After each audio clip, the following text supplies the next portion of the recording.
universe is made up of approximately 5% visible light, 25% dark matter, and 70% dark energy. The electromagnetic spectrum is a range of wavelengths or frequencies over which electromagnetic radiation extends. Our visual reality is contained in visible light. Our main source of visible light is our sun. This produces white light, which contains every color of the spectrum. When we turn on a light, or when it's daytime outside, visible light is all around us in the form of waves. However, we cannot see it as our brain decodes it as colors. You're able to see it by shining a light on a black reflective surface, such as a turned off TV. When you turn a light on in a room, the light bulb emits electromagnetic radiation in the form of wavelengths known as colors. Imagine yourself in a pitch black room. The only object in this room is a fridge. In darkness, the fridge remains on the molecular and atomic level of the electromagnetic spectrum. These are particles which vibrate, determining the shape of an object. When you turn the light on, visible light is emitted, which is then absorbed by objects in the room.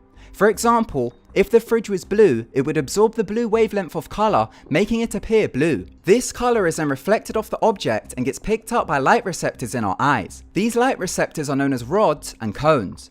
The rods help us with night vision, while the cones respond to red, green, and blue.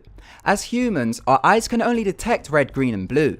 Combining these colors creates the additional colors of the spectrum, making us able to see in multicolor. All objects in the room work this way, including the floor and walls. Light also affects our brainwave patterns. Brainwaves are electrical impulses in the brain. While awake and in problem-solving and alert consciousness, we operate on the beta brainwave. As we drift off into sleep, we enter into the theta brainwave state, and during deep sleep, we enter the delta brainwave state. In darkness, a gland in the brain known as a pineal gland releases a hormone called melatonin. This hormone is known as a darkness hormone as it is only released in darkness, and bright light inhibits the production of it. Melatonin tells our body and brain that it's time to sleep, causing us to feel tired. Before man discovered fire, and before the invention of artificial lighting, we lived in two realities, the conscious and unconscious. We still live in these realities today, but due to artificial lighting, we spend less time in the unconscious. If right now you was to turn the light off and sit there in complete darkness, you'd go from beta to alpha, then eventually to theta and delta once you fall asleep. In ancient Greece, they called the delta brainwave hypnos. It was also known as sleep. They said it was a plane of consciousness containing rivers of forgetfulness and hypnotic plants. When we sleep, we enter REM. These are stages during sleep known as rapid eye movement. During this time, our eyes move rapidly, and depending on what stage we're in, will depend on when we dream. Brainwaves change depending on what state we're in. During REM sleep, our pineal gland releases a chemical known as DMT. This is a neurotransmitter which makes us dream. It is also known as the spirit molecule, as it's found in almost every living thing including humans, mammals, and plants. It's a naturally occurring chemical in the body and is produced by the brain, liver, and lungs. DMT when synthesized can be smoked. People who have smoked it have described incredible and terrifying experiences. The most common entities in the realm of spirit are clockwork elves, aliens, reptiles, female spirits, and lost loved ones.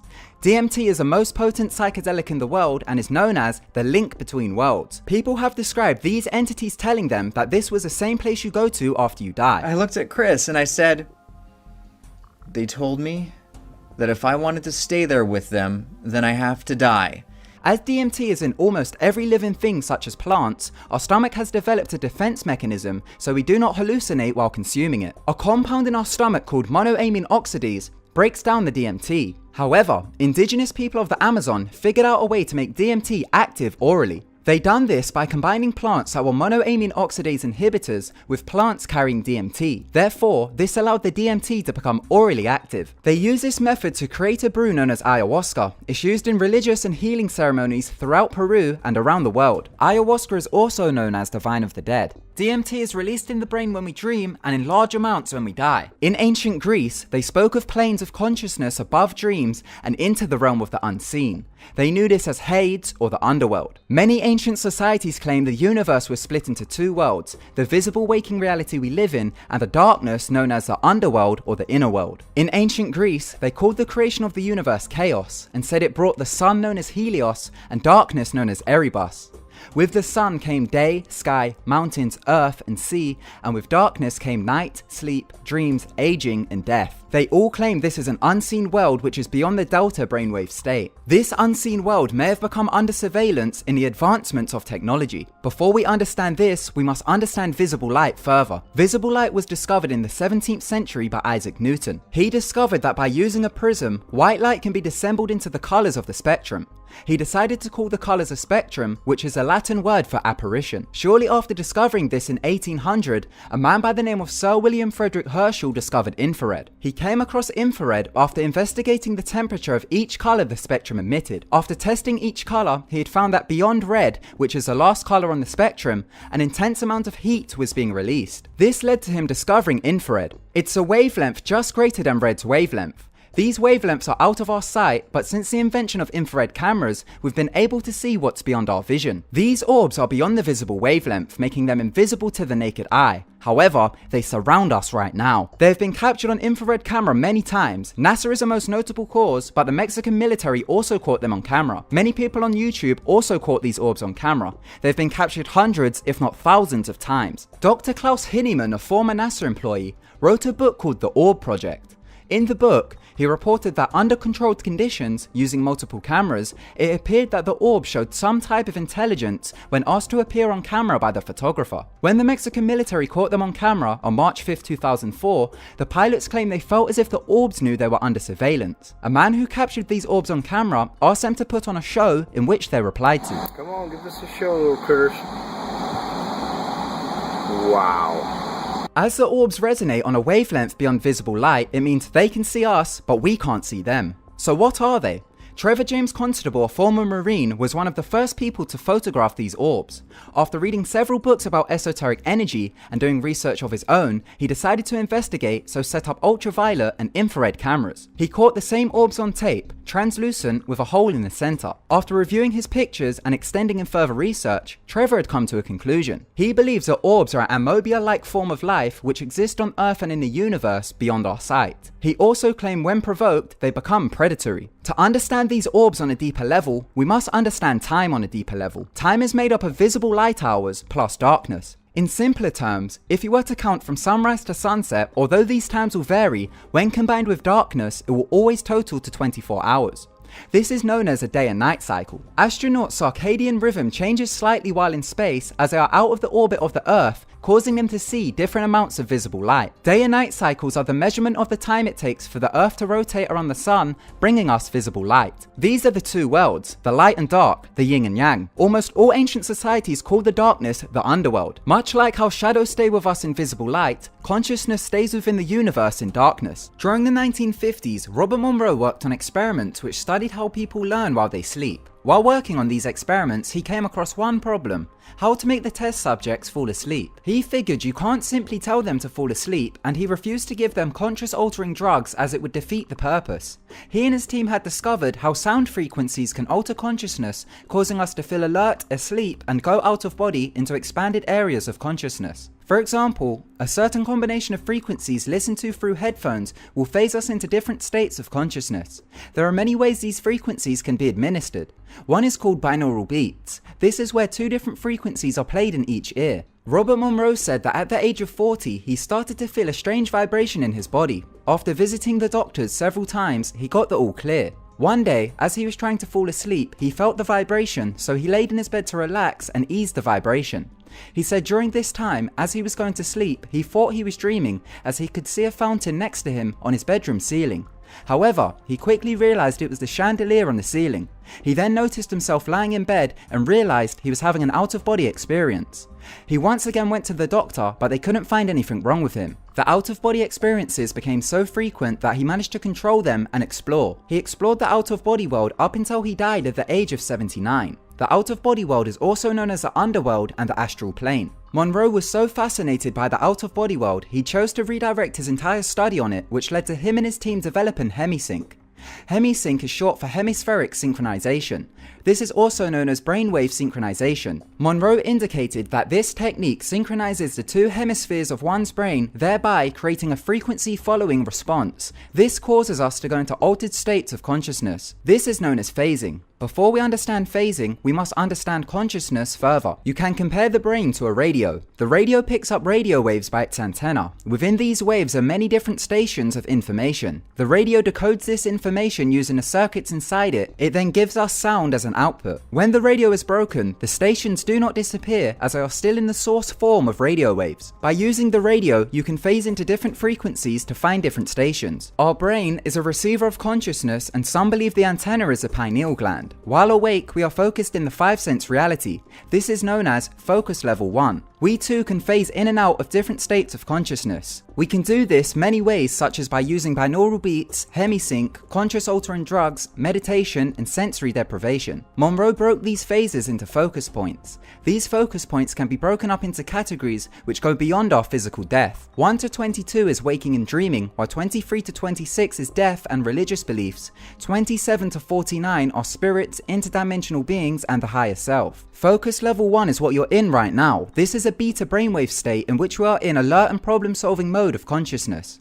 As we drift off into sleep, we enter focus level 10. This is where the body becomes asleep, but the mind remains awake. During this time, mystical experiences can happen, such as sleep paralysis. At focus level 12, we are in a state of expanded awareness. This is where the body remains fully relaxed and asleep, while the mind is awake. At this level, we can receive information from the higher self. This is known as the gateway. During this time, 80% of sensory input is blocked by the brain. Focus 13 to 14 are known as null zones. Not much activity goes on here. At focus level 15, the brain allows barely any sensory input. At this level, we can receive what Robert Monroe calls rotes of information from the higher self. Focus level 16 to 20 are energy levels you pass through to make it to focus 21. Focus 21 is deep sleep. This is what we enter during the production of delta waves. This is on the very edge of the space-time continuum. If you manage to stay awake during this process, such as by methods like sensory deprivation, you can advance into higher focus points. At focus level 22, we enter REM sleep and begin to dream. Here, we are on the border of the space-time continuum. Focus level 22 is categorized by the human dream realities. This is also the level of lucid dreaming. This is caused by full awareness and knowledge that you can control the dream reality you are producing. At focus level 22, Monroe claimed we dream, and is also the place we go under the influence of drugs and alcohol. This is the level of consciousness ancient Greeks knew as hypnos. He claimed during this focus level, we are on the border between time, space, and non-physical states of being. Albert Hofmann, the discoverer of LSD, also spoke about this level of consciousness, claiming, the importance of psychedelics lies in their capacity to shift the wavelength setting of the receiver self and thereby to evoke alterations in reality consciousness. Focus level 22 is also the level of consciousness people go to when they are in a coma. As their mind remains asleep, they are unable to phase back to focus level 1. This is where the comatose patient's consciousness begins to move into the fourth dimension. Here, their thoughts will manifest as if they were a reality. Focus level 23 is the level a soul will go to immediately after death. This is known as the lower astral level. In ancient Greece, they knew this as the door of the underworld.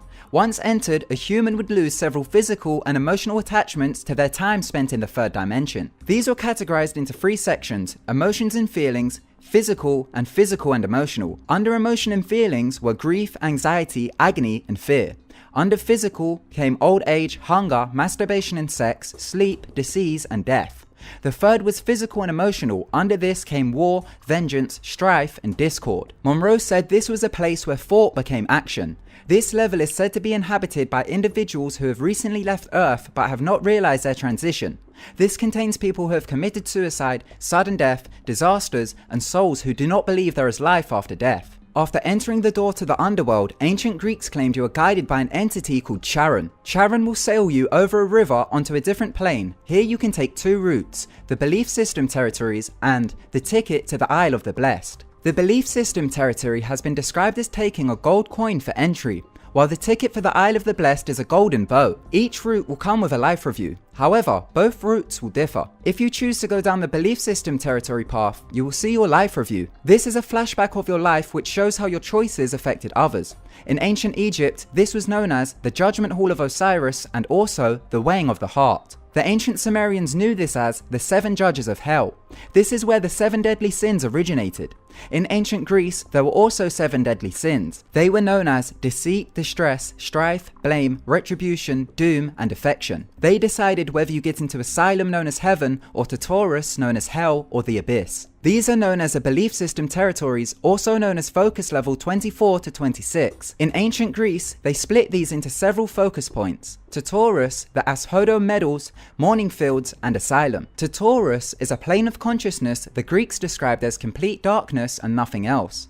They claimed souls were sent here after judgment of their sins from the entrance of the underworld after taking the belief route. They claimed this judgment is in control of the spirit. They claimed the laws that govern the underworld never provide a true justice to the souls of the dead, and the dead do not receive rewards for following them or punishment for wicked actions. The Asphodo Meadows is a place where souls went who didn't commit much sins but also didn't achieve any greatness or recognition. Mourning Fields is a place reserved for souls who wasted their life on unrequited love. These are described as focus levels 24 to 25. Here, souls may not realize one's total responsibility for what one is literally creating. These levels are populated by souls who were stuck in aberrant behavioral patterns which prevented them from realizing crucial aspects of the nature of reality in order to move on. These planes of consciousness could also describe mental states created by human experiences and belief systems. The 7 deadly sins are a human construct to keep us restrained in certain focus points beyond our death. Greeks described asylum as being what is known as heaven. This is reserved for demigods and heroes. People who prove their worth during life also get a place. This is also known as Focus 26. Robert Monroe described it as a religional terminus. This is a place where spirits from Earth of every religious background congregate until they realize there is more beyond where they are. Entities live here which appear to ex-humans as Jesus and other religious figures demanding to be worshipped. In Gnosticism, this was the level of the demiurge, a false god who ruled over mankind, making them become spiritually stagnant, meaning they couldn't progress in the afterlife. Gnostics claimed the Pope was the main force behind this ruling, claiming a tactic was to make the population believe the only way to the divine was through their system. After this comes focus level 27. This was known in ancient Greece as the Isle of the Blessed. It is also known as Summerland. This is a level souls return to who are not burdened by heavy belief systems and who have managed to leave their physical existence behind. It can also be visited by out-of-body experiences. During experiments, Robert Monroe and his team made over 1,300 individual trips to the Isle of the Blessed. He called this the Lifeline program. While out of body, he claims he and his team helped escort lost souls from the entrance of the underworld to the Isle of the Blessed. Monroe described Focus Level 27 as the edge of human thought capacity and a place for rest and recovery from death before souls continue to higher focus points. In ancient Greece, they described the Isle of the Blessed as a place souls can go to reincarnate at the risk of losing their memory. It has been described in many cultures as a park where we can decide to reincarnate or continue as our final incarnation. Ancient Greeks also claimed souls who chose the belief territories route can only be granted access to the Isle of the Blessed if their 3 previous incarnations achieved asylum while under the constraint of belief. They can choose to stay focused in asylum or be taken to the Isle of the Blessed to reincarnate as their final incarnation to spread the message about the Isle. Ones who learn knowledge of the Isle from final incarnations become advanced incarnations. I got looking into this subject because I had an out-of-body experience when I was a teenager, and although they were short-lived and not entertaining, they fascinated me enough to look into the subject. Once we come back as final incarnations, we stop reincarnating as we have had enough information to advance spiritually and be satisfied for eternity in the underworld. By me creating this video and you watching it, you are now considered an advanced incarnation. However, if you've made it this far, stay until the end as you will learn further secrets about the nature of reality. Babies who are stillborn are automatically transported to the Isle of the Blessed as they have no prior belief system. The Monroe Institute have a program known as Exploration 27. By using HemiSync, your consciousness is phased to Focus Level 27, allowing you to gain insightful information from there. Levels beyond this go into the realm of the higher self and universal consciousness communication. So what we learn from this is 5% of our conscious waking visual reality is provided by visible light.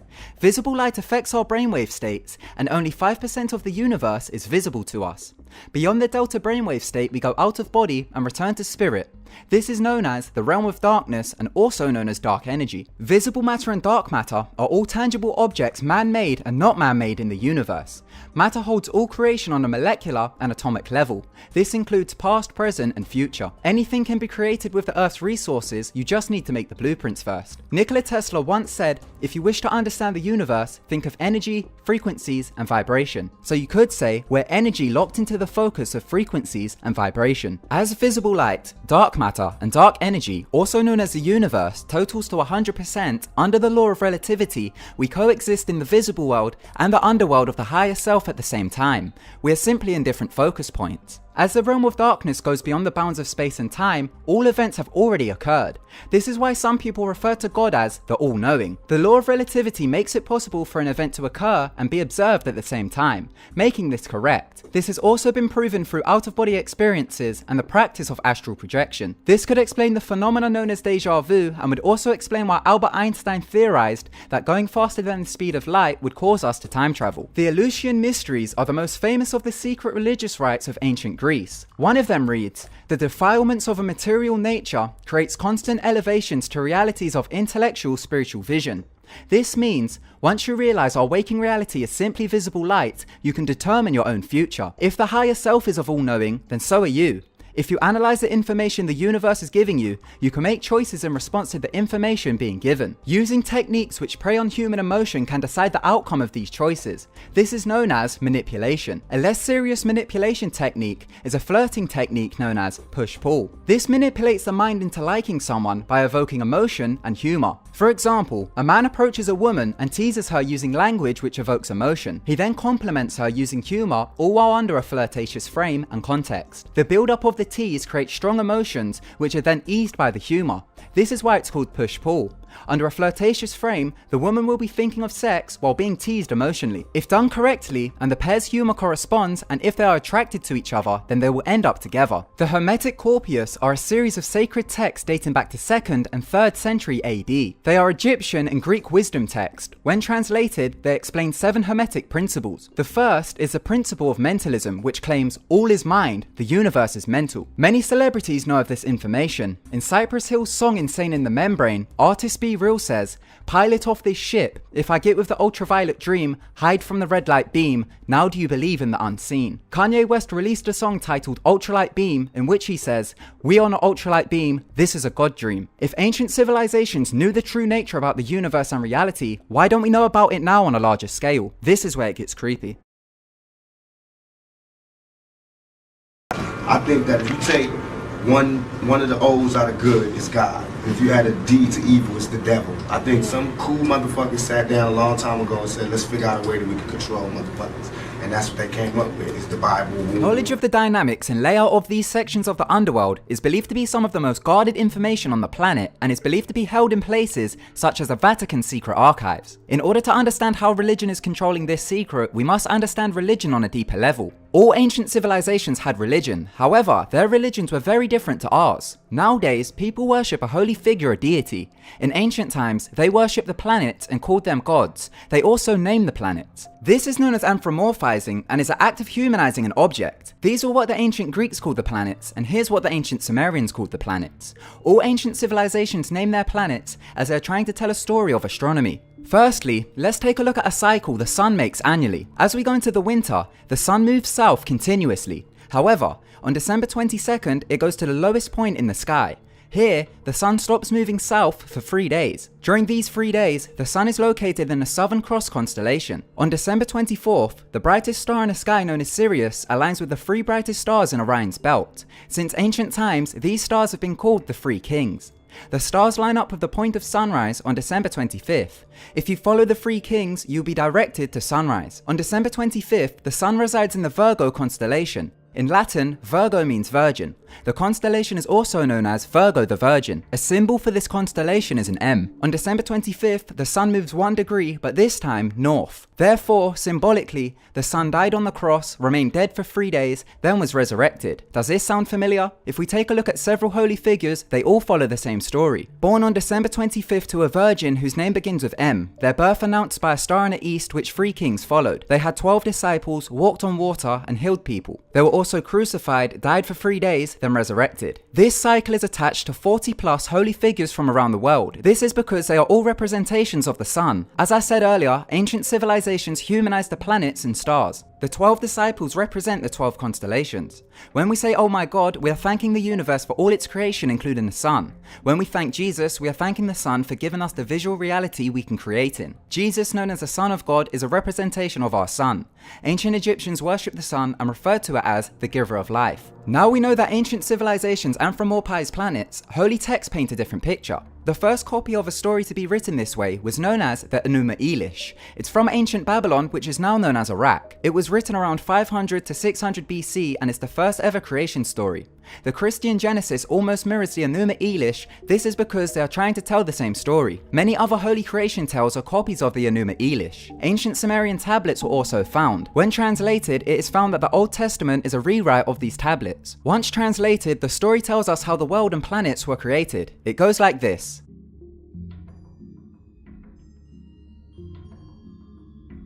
In the beginning, there was only darkness. Earth and the heavens had not yet come into existence. Apsu, a planetary body of fresh water, mixed with a planetary body of salt water called Tiamat. Their waters mingled, bringing forth Venus and Mars. After this, Saturn and Jupiter had formed. After this, Uranus formed. This planet was known as Heaven. The ancient Greeks called it Uranus, which translates to heaven.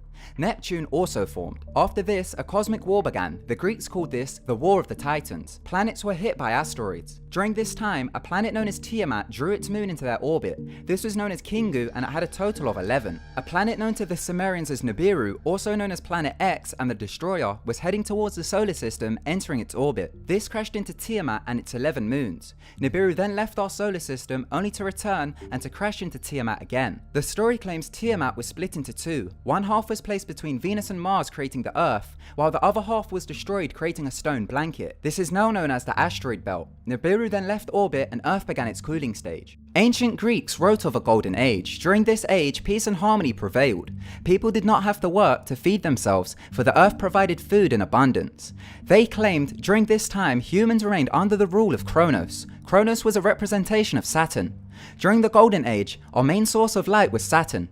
Many other ancient civilizations spoke of Saturn being the Old Sun. It's known as the Old Sun and the Dark Sun. In the Popol Vuh, also known as the Mayan Bible, it reads, "Like a man was the sun when it showed itself. It showed itself when it was born and stayed fixed in the sky. It was certainly not the sun we know today." Saturn was also known as the motionless and superior sun. Many people have investigated this and they have all come to the same conclusion. During the Golden Age, a planetary alignment happened, which caused Saturn, Venus, and Mars to align, forming a giant source of visible light in the sky. Ancient civilizations depicted this in many different art forms. As Saturn provided visible light, people on Earth started to worship it. Ancient texts claim Saturn fell to the opposite end of the world's axis, causing a catastrophic event on the Earth. People continued to worship Saturn long after its reign. This is where Satanism comes from. The goat in Satanism is a representation of Capricorn, the constellation associated with Saturn today. They worship Saturn much like why Christians worship the sun, because it provided them with light. They continue to worship Saturn today symbolically for being as free as those of the Golden Age. An ancient Roman festival known as Saturnalia took place between the 17th of December until the 23rd of December. During this time, they would feast on the street and exchange gifts. 2 days later, what we now know as Christmas would begin, celebrating the rise of the new sun. Ancient cultures would have festivals almost every day in order to honor different planets. In archaic terms, the city of Rome was originally called Saturnia, or the city of Saturn. During its prayer and ritual, it's believed the Roman Catholic Church still worships Saturn, and it's believed this is where the religion stemmed from. Oddly enough, the word Vatican comes from Latin. It is split into two words, vatis meaning prophetic or diviner, and can meaning serpent or snake. When translated, Vatican City means the place of the prophetic and worshipped serpent. The Vatican secret archives hold over 52 miles of ancient documents and texts which may reveal the extent of the true nature of reality. They hold documents such as Mayan codices which come from the pre-Columbian Mayan civilization. They also hold Jerusalem temple artifacts stolen in 70 AD by the Romans.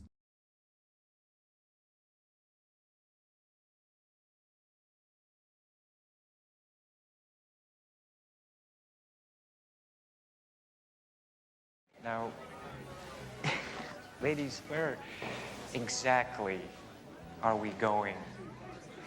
Exactly. Where the rainbow ends.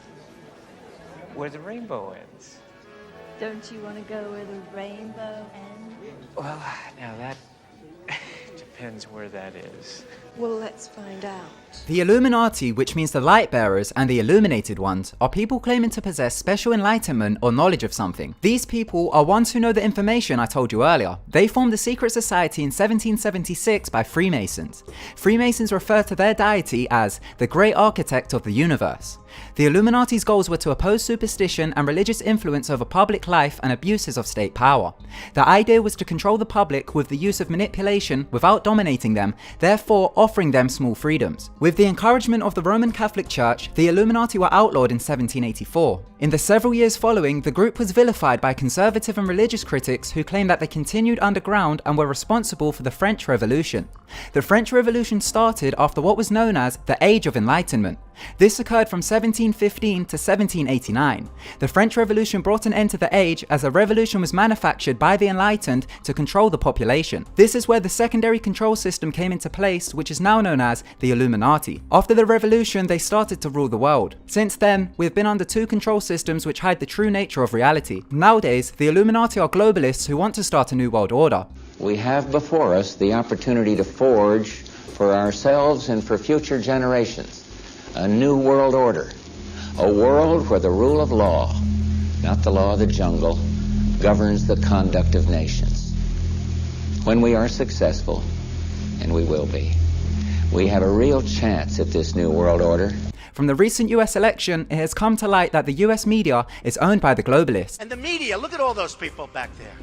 Scavengers, they're like A scavengers. little fact is that 90% of the American media is owned by 6 megacorporations. As we advance in technology, information can be spread worldwide at a rapid rate thanks to television and the internet. We now live in the information war era, but before we get into this, we must go back into ancient Babylon and another world mystery: blood. The Illuminati are believed to be made up of 13 bloodlines which rule the world. To understand this, we must understand blood and the mystery it holds. Humans have two different blood types, Rh positive and Rh negative. Roughly, about 92% of the population have Rh positive, while about 8% has Rh negative. The Rh factor is a protein found in the human blood that is directly linked to the rhesus monkey. Therefore, the Rh positive blood type evolved from monkeys. O negative belonging to the Rh negative group is the rarest blood in the world. People with this blood type cannot accept transfusions from any other blood types. However, O negative blood can be used in transfusions to heal people of any blood type. The Rh negative blood has come from an unknown source, and therefore it has been given the nickname alien blood as it is so rare. When a Rh positive male has a baby with a Rh positive female, there is a high chance later offspring will not survive. This is because the female's body attacks and destroys the positive blood. Believe it or not, this actually happened to me. The official term for it is called fetal hydrops. Because of it, I was born prematurely and placed in the ICU. Luckily, I survived, but my mum can no longer have any more children because of it. The ancient Sumerians talked about an intervention in human genetics by a force called the Anunnaki. This translates to those who from heaven to earth came. In the Bible, they're explained as having children with the daughters of men. The Bible claimed these were called the Nephilim and were fallen angels. In the Chitahuru ancient Zulu tribe, they spoke of this interbreeding and claimed the gods told them to never represent them in their actual form. These beings spoke of were known by many different cultures. In Gnostic writings, they were described as being unformed babies with unmoving eyes. In Islam, they were described as luminous fire. As the translation remains unclear and only states that this bloodline came from the heavens, this could mean it came from the darkness or from another planet. People believe through methods like tantric sex, evil bloodlines can form. But who knows, the bloodline has to come from somewhere and science can't explain it. In the ancient Mayan civilization, they had something known as the vision serpent. This was a method they would use to get direct access to the underworld. They would enter a temple and place ceremonial papers on the floor. They would then cut themselves and drip the blood onto the papers. When the blood had dried, they would burn the papers, claiming within the smoke a vision serpent appeared. They claimed this was a snake who would open its mouth, and out of its mouth would appear ancestors and gods from the underworld. The vision serpent imagery can be seen all over the world, including in ancient depictions and even company logos. Former Italian Prime Minister Silvio Berlusconi had a giant depiction of this on his lawn. The vision serpent and serpent remains an outstanding theme when it comes to this bloodline and the underworld. All cultures from around the world speak of this serpent in relation to a world tree, claiming it is on the center axis atop the world tree. The world tree is a symbol representing a tree which holds the heavens, thereby connecting the heavens to the terrestrial world and through its roots, the underworld. It's believed the Illuminati control this bloodline for arranged marriages such as royal marriages. I have no idea how I'm connected to the bloodline. I know I'm German, Jewish, and Romani Gypsy, but I've never looked into my family tree, so who knows which bloodline I'm connected to. Ancient Babylonians called this bloodline poison. It's also known as royal or blue blood. Babylonians claim the offspring became demigods and pharaohs. On Tupac's album, The 7-Day Theory, The Donk Illuminati, on a song titled Blasphemy, he says, "Babylon beware, coming for the pharaoh's kids, retaliation making legends of the shit we did." The pharaohs ruled over ancient civilizations using a control system known as the Pyramid of Power. This control system is still in use today. Believe it or not, the Bush's bloodline can be traced back to ancient Babylon.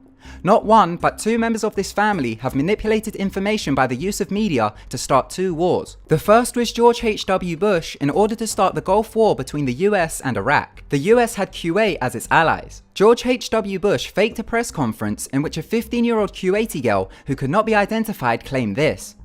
While I was there, I saw the Iraqi soldiers come into the hospital with guns. They took the babies out of the incubators. Took the incubators and left the children to die on the cold floor. I myself buried 14 newborn babies that had been taken from their incubators. And they had kids in incubators, and they were thrown out of the incubators so that Kuwait could be systematically dismantled. Before this, the American public were 50-50 on going to war with Iraq, but after this, they agreed on war, starting the invasion known as Operation Desert Storm. It was found out that the girl who made the speech was a Kuwaiti ambassador's daughter. She was given scripted lines and coached by American PR firm Hill & Knowlton. It was funded by a $10 million joint US and Kuwaiti campaign to start war. There was never any incubator baby deaths, and many civilians, including men, women and children, died due to the war, as well as many soldiers from both sides. The second time the family lied was during 9/11 under George W. Bush. On 9/11, 3 buildings fell, the Twin Towers and World Trade Center 7, also known as the Solomon Building. Just before the World Trade Center 7 had dropped, a BBC News anchor was describing the collapse of the World Trade Center 7 as it stood in sight behind her. This means a pre-planned script was given out to news stations which told them what to say. In the 1950s, this was a regular occurrence. The CIA would write scripts for the media under Operation Mockingbird. Events like these are known as false flags and problem reaction solution. This is because they manufacture a false problem such as incubator babies. They then get a reaction from the public and then make a solution by going to war. War is only good for one thing: money. Here is a side of the war the media won't show.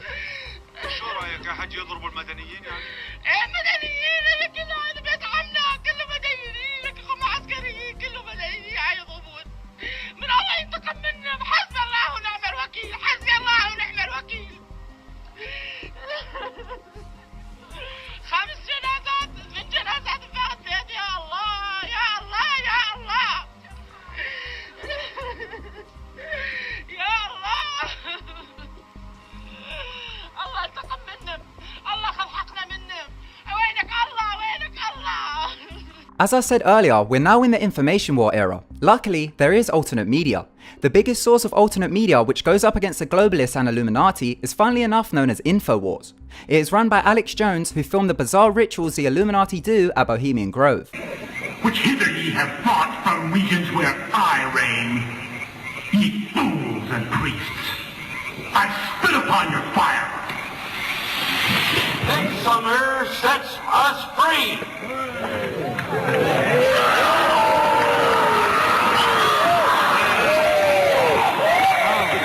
Some speculate that they feed these entities at ceremonies such as what takes place at Bohemian Grove. People believe they become possessed and receive information from the underworld. During rituals and times of panic, these orbs can be seen on camera. While filming for a video back in May, I captured one on camera. I actually filmed this scene, no joke, about 7 or 8 times because I wasn't pleased with it, so it's quite scary that I caught it in the final take. During a fight between 2 men, these orbs can be seen appearing in the bottom corner. The globalist-owned media now report Alex Jones as fake news and have tried to remove him along with many other sites from the internet. They now claim all alternative media are fake news, although it isn't. The internet is slowly becoming divided and more politically correct, causing many YouTubers and celebrities to talk out. The mainstream media once again are being manipulated by the globalists in order to try and create war with Russia, claiming Russia had an interference with the election. However, Georgia's Secretary of State revealed that in Georgia State, their voting system networks came under 10 cyber attacks carried out by the Department of Homeland Security. These networks carried the state's polling results. It's believed it came from within, as insiders feared that Hillary would instantly start World War III with Russia. According to the equinox, we're in the age of Pisces. Ages come every 2,150 years and are meant to represent changes in society. We're currently in the Iron Age. Ancient Greeks wrote of this age and claimed, "At the height of this age, humans no longer feel shame or indignation at wrongdoing. During this age, humans live in an existence of toil and misery. Children dishonor their parents and men use lies to be thought good. There will be no help against evil." The next age will come by 2150. This is the age of Aquarius. According to ancient Greeks, the golden age will return. Our age is also known as the age of Christ consciousness, or being conscious of the realities we live in. If we were to know this information on a worldwide scale, we could translate ancient texts such as the Enuma Elish and the Egyptian Book of the Dead to get the full answer behind the secret of reality. Using these texts, we could also find the secret behind the Rh negative bloodline.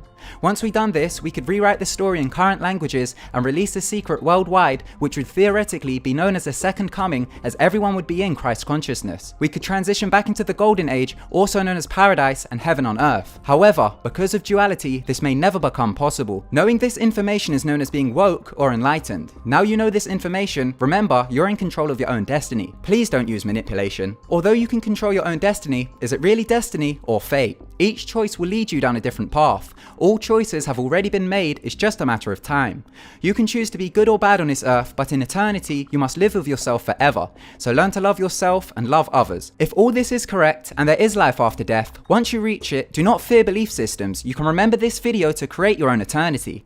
Just be creative, contribute to society, and make choices. You're out of touch with reality. A few of you in a few smoke-filled rooms calling that the mainstream, while the masses of the people